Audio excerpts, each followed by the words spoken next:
Bill, here we are. Our first discussion forum is halfway through.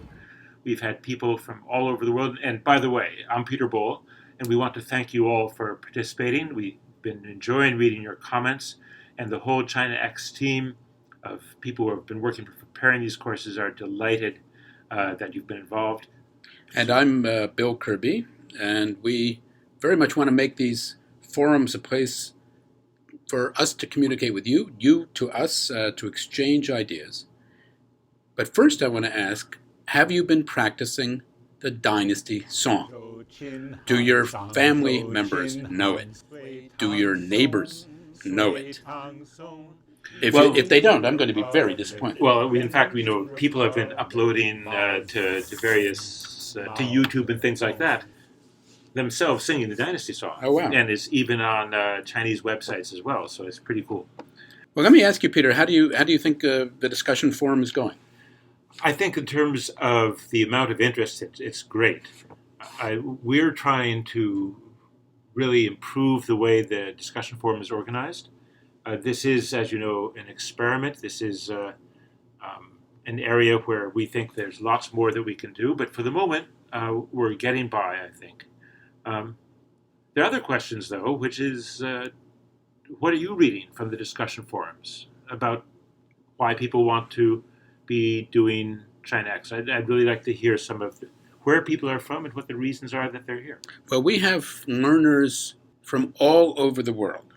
You remember that Chairman Mao once said, 我们的朋友满天下. He said, we have friends, China has friends all over the world, even when he had only one, Albania.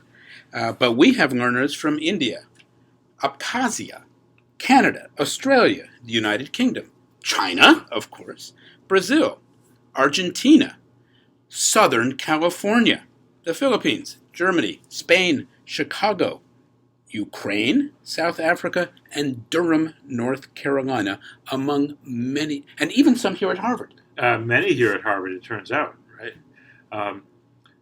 Now, we've heard some really interesting things from you guys. People writing in about their first trip to China and how this inspired them to learn more about China.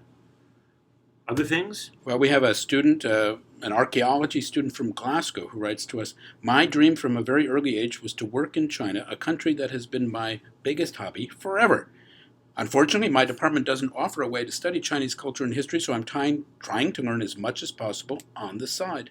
MOOCs like this are ideal, and ChinaX is a dream come true. Well, let's hope it remains so. We're going to do our best.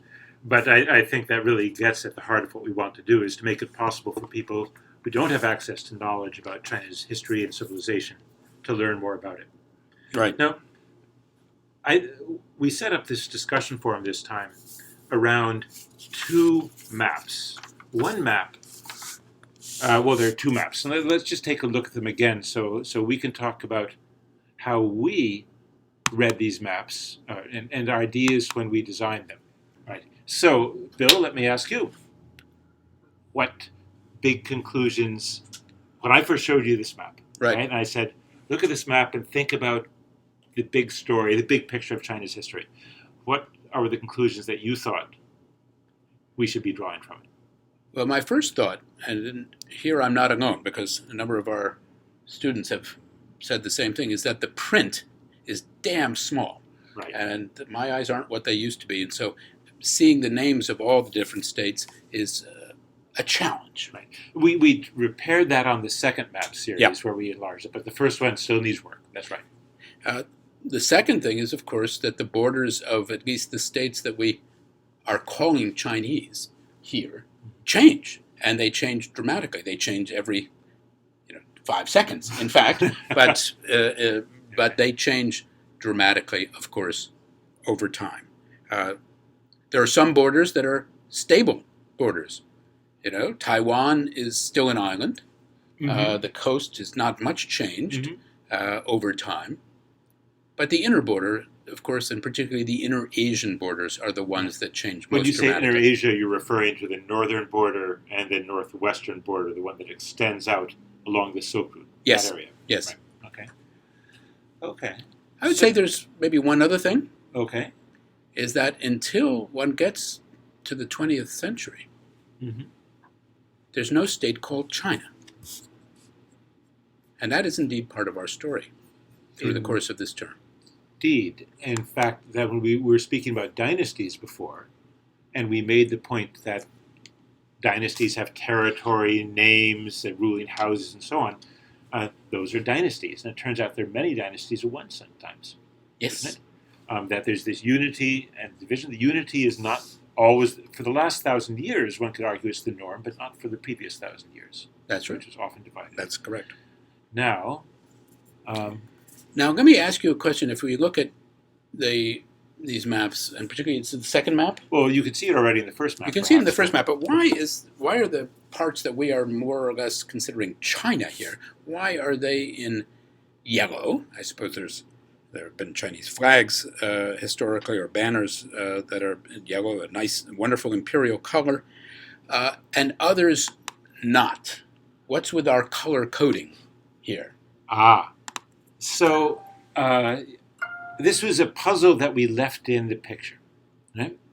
That as you go through that first dynastic map, you'll notice that a bunch of things are red.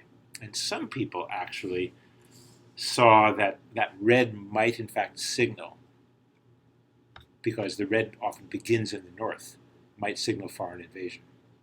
Which is relevant because if you ask the question, why do borders change? Right? The map doesn't explain, as some people have pointed out. The map doesn't explain, but the borders do change, and it has to do maybe with climate, but above all, with interaction with foreign peoples. The southeastern border, the seacoast, is a stable border. We could argue the seacoast is a border, a trade border, making money. The northern border is often a war border, fighting battles, defending, attacking, and so on. Now, if you go to the second map, you really see this much more clearly, because what we decided to do when we did the second map was to show all the different peoples that were around the dynasties, what we call the Chinese dynasties. And if you look at these over time, you'll see, in fact, that those peoples who successfully invaded China, sometimes just the north, eventually with the Mongols, and then with the Manchus, who occupied all of China, they were actually only a few of the many different tribal peoples that surrounded China. And so China is always interacting. Right, but that's true enough. But you also have implicitly here the way we've colored it, and maybe we should, shake up the coloring in future. It assumes that what we think of as China is the same all the way through. That's true. And in fact, it's dramatically transformed in part by these foreigners, right, to whom, after all, the people we are calling Chinese are also foreigners. Right. And the China that we know today is as much the product of the Qing as it is the product, as it were, of the Ming or the Tang or the Song or the Han, Right. right? I think that's right. And again, that's sort of ultimately the justification of our history course, isn't it? That the country evolves over time, that it becomes a country over time in a Right. new way. Right. Where do we go from here? Lunch. We go to the next module. So, Peter, do you want to introduce it for us? Briefly, yeah. So we're going to begin in the Neolithic, actually, in ancient history, before there was writing, but with the dawning of civilization.